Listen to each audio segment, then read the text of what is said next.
Assalamualaikum warahmatullahi wabarakatuh. Jadi kan di video kali ini aku mau curhat aja sama kalian. Mau ada yang nonton ya situ, nggak ada yang nonton ya udah. Pokoknya aku mau curhat habis-habisan. Karena jujur cuma di YouTube inilah aku bisa curhat panjang lebar. Dan setidaknya sudah tersampaikan gitu Karena mau curhat sama siapapun yang ada malah dibilang laki-laki itu nggak boleh ngeluh, laki-laki itu nggak boleh cengeng, laki-laki itu nggak boleh capek, harus tetap semangat. Tai. Kami laki-laki juga manusia, cok. Kami laki-laki juga ya kulit daging juga, manusia lo bisa mati. Superman aja dipukul hidungnya bisa berdarah kok. Kami juga manusia lah, ya boleh lah ngeluh. Makanya terserah lah, cuma di YouTube inilah aku bisa berkeluh kesah suka-suka hatiku.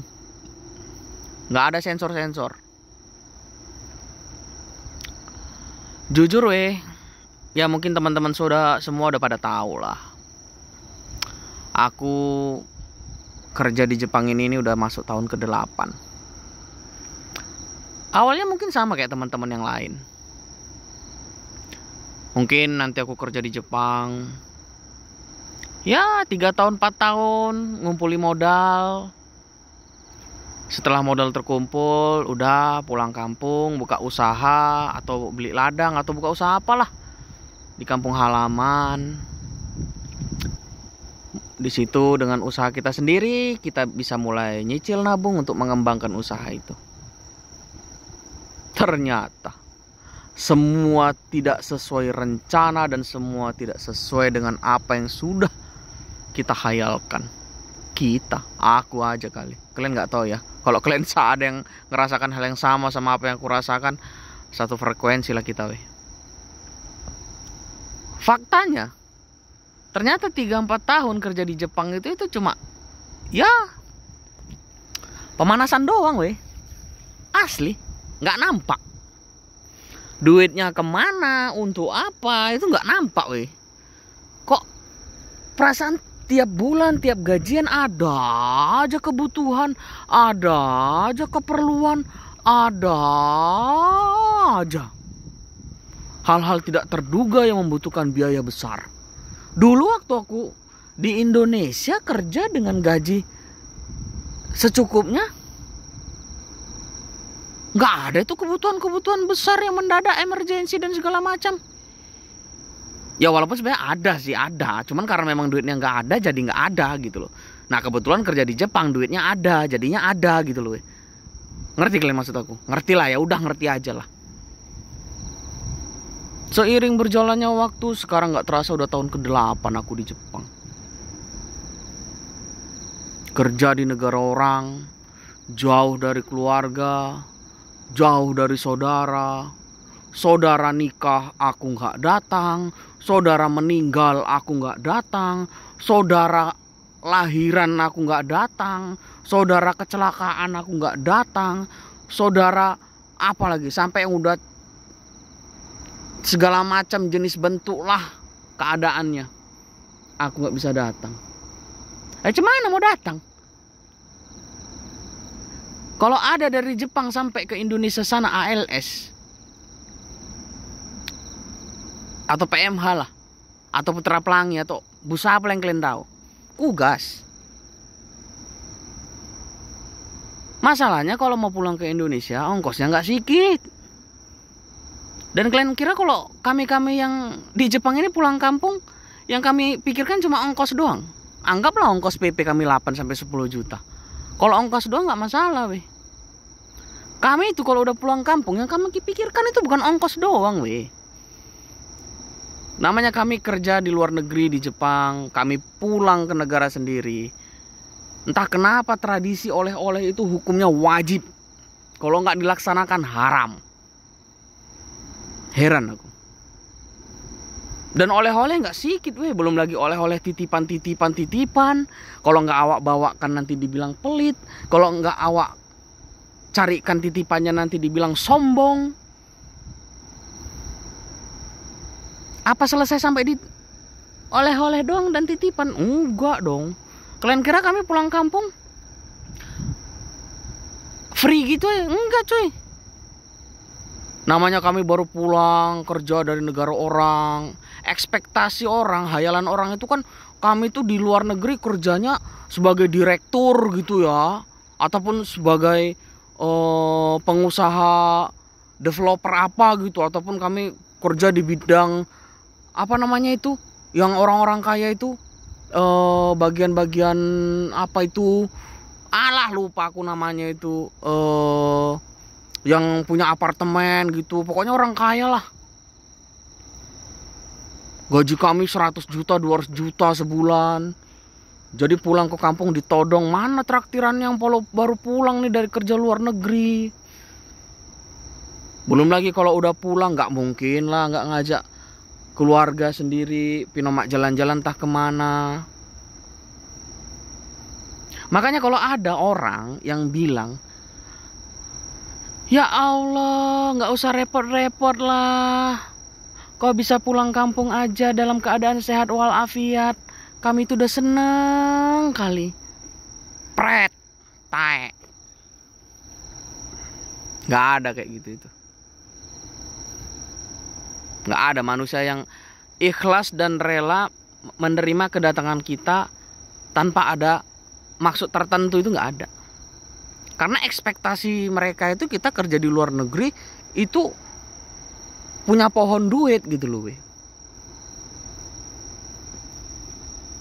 Padahal aslinya aku ini di negara orang ini aku babu, tau kalian babu?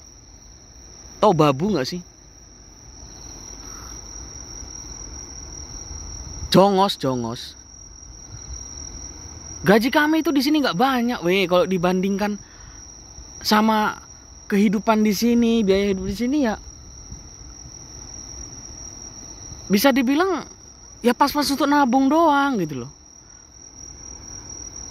Ya tujuan kami itu kerja ke luar negeri, kerja jauh-jauh ke negara orang, itu untuk menabung, membangun masa depan kami biar terjamin.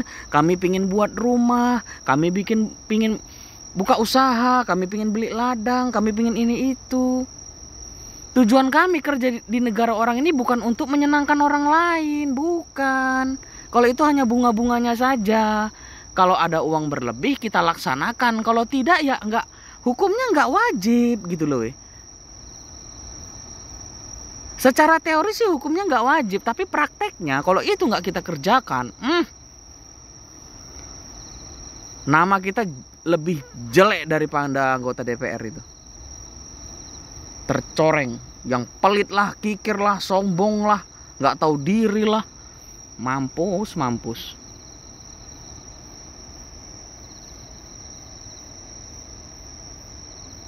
Jadi sekali lagi ku tekankan sama kalian ya. Kami di negara orang ini pun kerja. Kami bukan orang kaya. Kami dari Indonesia jauh-jauh datang ke Jepang itu karena kami nggak punya duit. Kami mau cari duit. Jadi tolonglah. Samanya posisi kita. Sama-sama cari duit kita. Cuman menangnya kami yang di negeri orang ini mungkin yang menang selangkah 2 langkah atau bahkan 3 langkah lah gitu. Itu aja, sisanya sama semua. Nggak ada yang spesial. Banyak loh teman-temanku pada curhat, mereka tuh mau pulang kampung sebenarnya. Tujuan pulang kampung kita itu cuma kangen dan rindu pengen ketemu orang tua. Orang tua ya. Kami kangen dan rindu pengen ketemu orang tua kami. Itu tujuan utamanya. Tapi karena dihantui sama sesuatu hal yang kalau kami nggak kerjakan jatuhnya haram. Jadi mikir gitu loh. Karena tadinya di dompet itu cuma standby duit ya cuma untuk ongkos doang gitu loh, PP. Sama paling untuk makan di jalan. Kami pulang itu paling cuma bawa ongkos doang. Kalian jangan mikir kami kalau pulang kampung itu bawa uang ratusan juta, itu enggak. Enggak. Kami pulang itu hanya ingin ketemu keluarga, khususnya orang tua tercinta. Kami kangen. Selama ini kami jauh di negara orang, cari nafkah untuk membangun masa depan kami, membantu keluarga kami. Jadi tolonglah, jangan dibiasakan kebiasaan-kebiasaan yang tidak seharusnya dibiasakan gitu loh. Tuman, kalau orang pulang dari kerja, pulang dari negeri orang, pulang kampung, jangan langsung kalian tanya oleh-oleh. Terakhir orang mau pulang kampung males. Orang belum pulang aja udah kalian todong sama pertanyaan-pertanyaan kayak gitu. Mana oleh-olehnya? Mana traktirannya?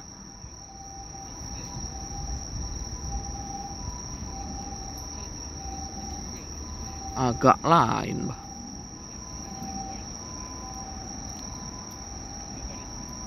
Kami pun tanpa kalian todong, tanpa kalian tanya, kalau ada rezeki lebih kami, ada uang kami lebih, tanpa kalian minta, kami akan siapkan itu semua.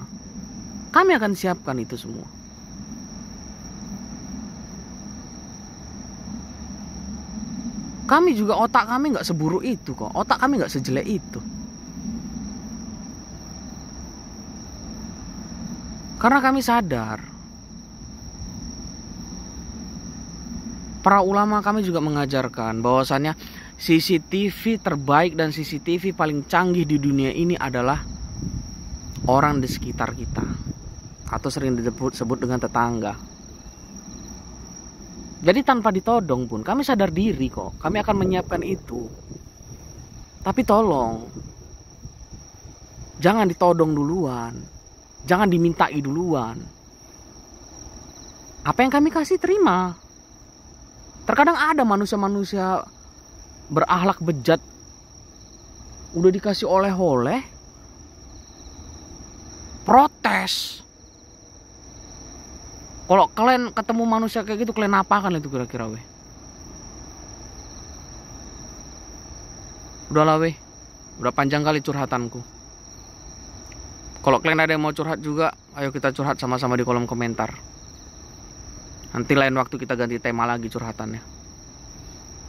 Karena percayalah, kurang lebih apa yang kami rasakan, kami yang kerja di luar negeri ini kurang lebih samanya.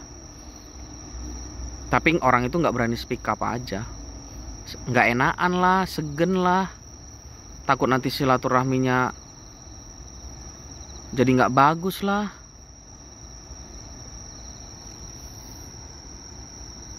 Masalahnya orang sanggup tega sama kita gitu loh.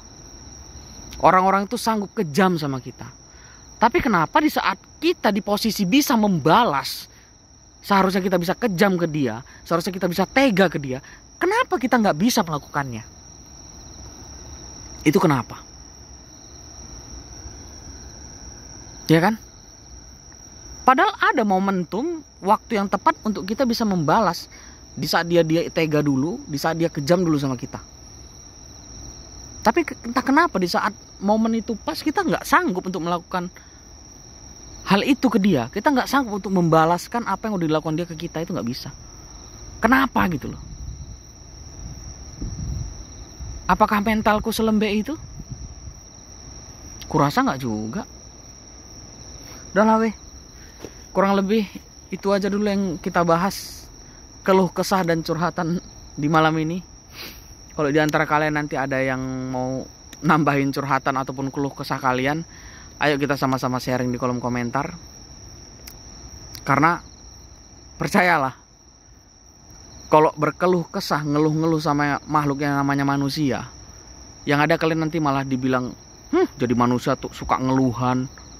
Syukurin aja ngapa? Mau sampai kapan berlindung di balik kata syukurin aja lah? Mau sampai kapan? Manusia normal kok, ngeluh ya biasa.